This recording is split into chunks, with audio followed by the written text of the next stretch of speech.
terima kasih atas kesempatannya. Perkenalkan, saya Niki Fitria yang akan mendampingi rekan-rekan dalam video mentoring kali ini. Pada kesempatan ini, saya akan membahas tentang materi akuntansi pengantar dan contoh soal UTS. Tujuan dari video ini adalah untuk membantu rekan-rekan dalam memahami bentuk soal yang mungkin akan muncul pada ujian, serta memberikan beberapa tips dan trik agar rekan-rekan bisa mengerjakannya dengan lebih efektif. Nah, sebelum masuk ke pembahasan soal, saya ingin menyampaikan beberapa tips dan trik agar rekan-rekan dapat menghadapi UTS dengan lebih siap dan lebih percaya diri.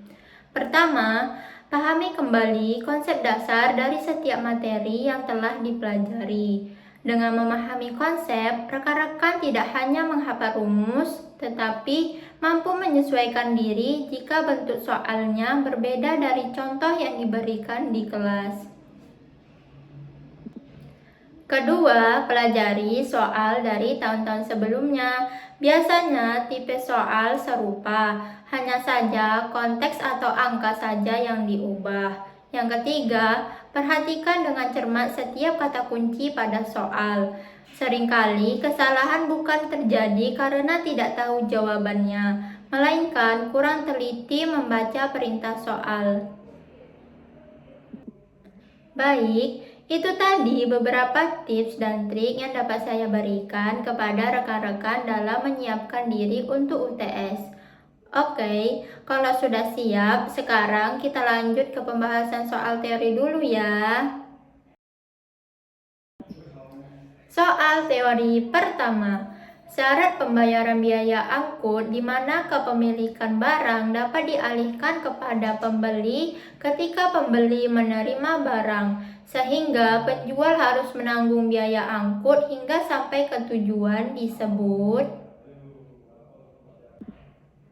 Nah, jawabannya adalah FOB Destination. FOB Destination adalah syarat pengiriman di mana kepemilikan barang berpindah ke pembeli setelah barang sampai di lokasi pembeli. Penjual menanggung semua biaya dan risiko pengiriman hingga barang tiba di tujuan. Soal teori 2. Saldo normal akun potongan penjualan adalah... Nah, jawabannya adalah debit. Potongan penjualan adalah akun kontra revenue yang mengurangi pendapatan penjualan. Sebagai akun kontra, saldo normalnya berlawanan dengan akun pendapatan penjualan yang bersaldo di kredit, sehingga potongan penjualan bersaldo normal di debit. Soal teori 3. Akun yang membedakan dalam laporan posisi keuangan atau neraca perusahaan jasa dan perusahaan dagang adalah... Nah, jawabannya adalah akun persediaan barang dagang. Perusahaan dagang memiliki akun persediaan barang dagang di laporan posisi keuangan sebagai bagian dari aset lancar. Sedangkan perusahaan jasa tidak memiliki akun ini karena tidak menjual barang fisik.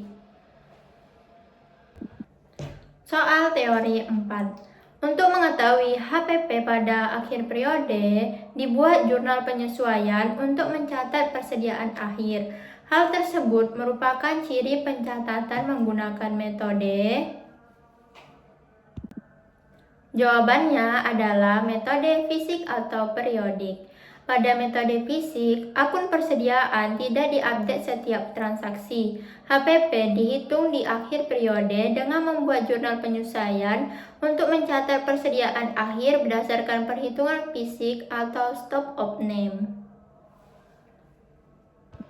Soal teori 5. PT Res menjual barang dagangan secara tunai senilai Rp150.000 dengan diskon 5%. Buatlah jurnal untuk mencatat transaksi tersebut jika menggunakan metode fisik. Jawabannya adalah debit kas senilai Rp142.500, kredit penjualan senilai Rp142.500.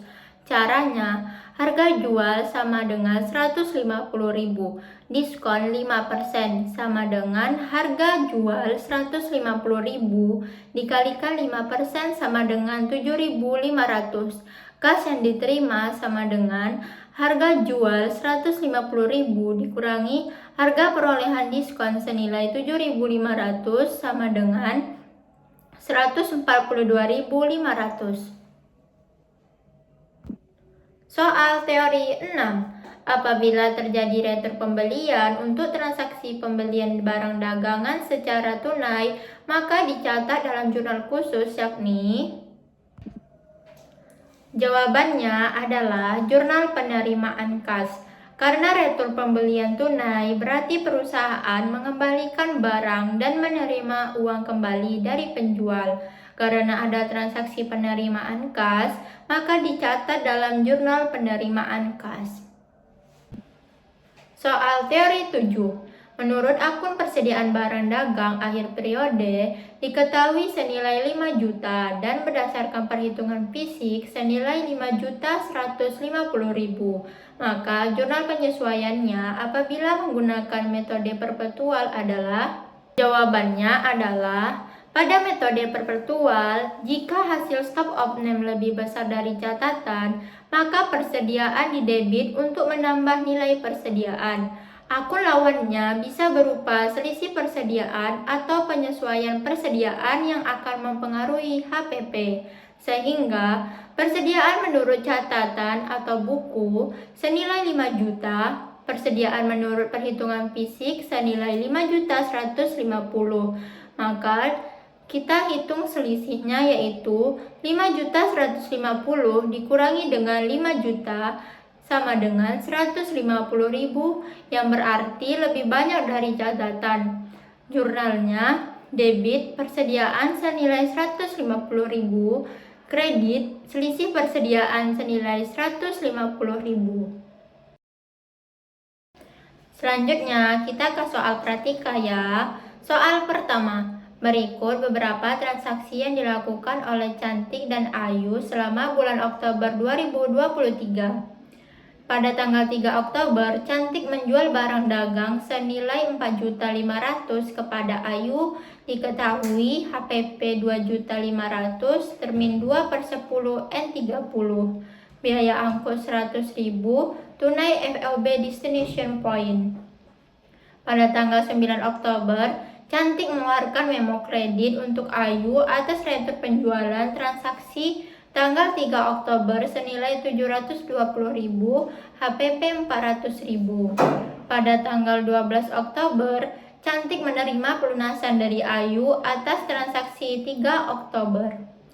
Buatlah jurnal untuk mencatat transaksi-transaksi untuk pertama Cantik dan kedua Ayu apabila metode yang digunakan adalah metode perpetual. Jawaban poin pertama. Jurnal Cantik dari sisi penjual pada tanggal 3 Oktober 2023. Jurnal pertama.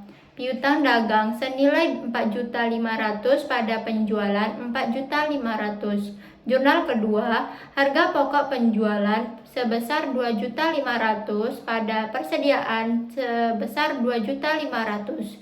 Jurnal ketiga, beban angkut senilai 100.000 pada kas senilai 100.000. Pada tanggal 9 Oktober, jurnal pertama, retur penjualan sebesar 720.000 pada piutang dagang sebesar 720.000. Jurnal kedua, persediaan sebesar 400.000 pada harga pokok penjualan sebesar 400.000.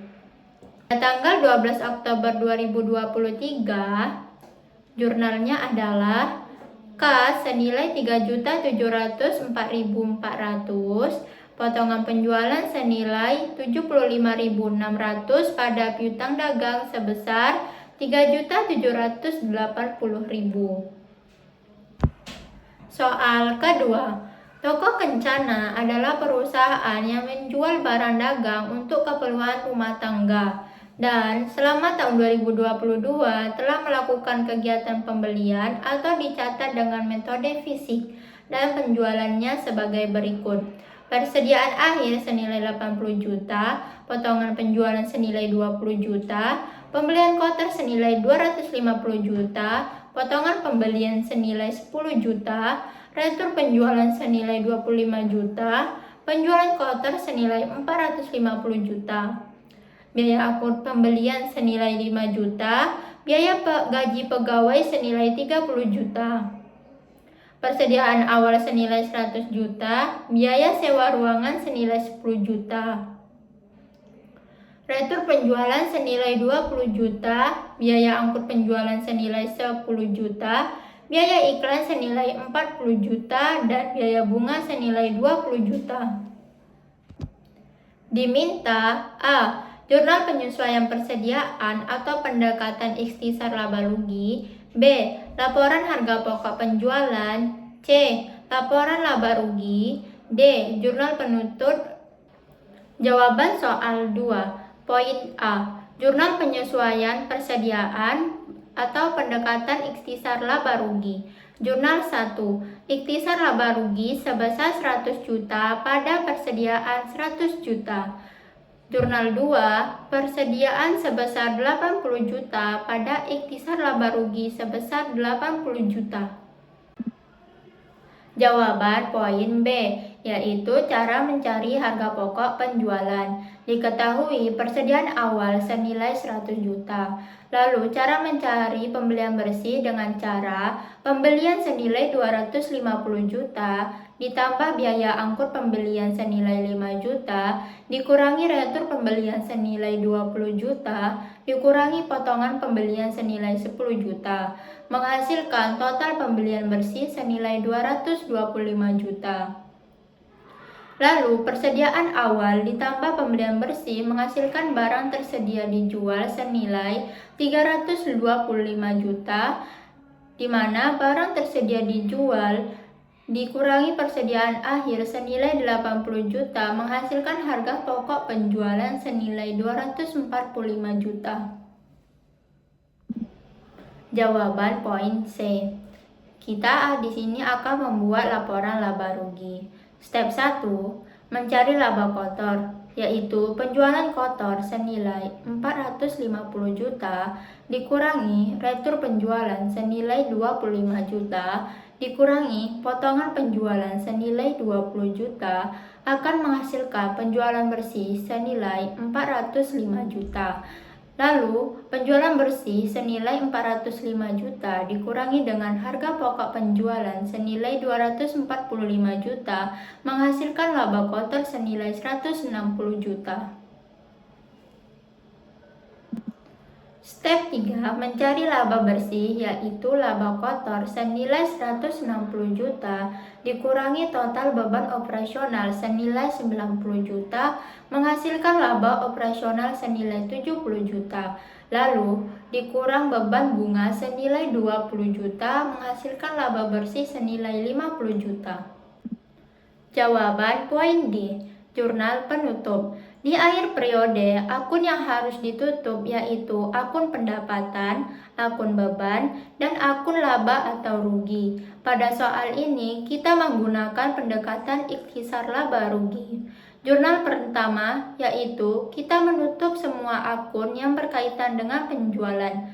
Penjualan senilai 450 juta debit, potongan pembelian senilai 10 juta debit, retur pembelian senilai 20 juta debit pada ikhtisar laba rugi senilai 480 juta kredit.